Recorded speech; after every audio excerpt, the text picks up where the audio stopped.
মনিরামপুর উপজেলার ঢাকুরিয়া ইউনিয়নের জয়পুর উত্তরালী গ্রামের বিল ও ফসলি জমি রক্ষার্থে ও পানি নিষ্কাশনের দাবিতে মানববন্ধন ও সমাবেশ অনুষ্ঠিত হয়েছে। ৭ই মে বুধবার আয়োজিত এই মানববন্ধনে জমির মালিক ও ক্ষতিগ্রস্ত কৃষকেরা অংশ নেন। তারা অনৈতিকভাবে স্থাপিত মৎস্য ঘের অপসারণ ও পানি নিষ্কাশনের সঠিক ব্যবস্থার দাবি জানান।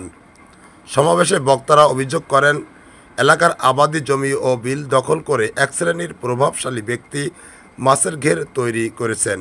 এর ফলে জমিতে পানি জমে থাকে, ধান সহ অন্যান্য ফসল চাষ বাধাগ্রস্ত হচ্ছে এবং কৃষিজীবীদের জীবিকায় বিপর্যয় নেমে এসেছে।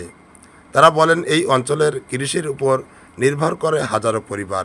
ঘেরের কারণে পানি নিষ্কাশন বন্ধ হয়ে গেছে, ফলে ফসলহানির পাশাপাশি পরিবেশেরও ক্ষতি হচ্ছে।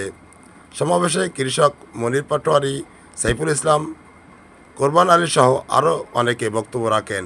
তারা দ্রুত ঘেরগুলো অপসারণ করে স্বাভাবিক পানি চলাচল নিশ্চিত ও আবাদি জমির স্থায়িত্ব রক্ষায় প্রশাসনের কার্যকর পদক্ষেপ দাবি করেন। থেকে বলতেছি, আমাদের এই বিলে প্রচুর পরিমাণে ধান হয়, 3 ফসল হয়।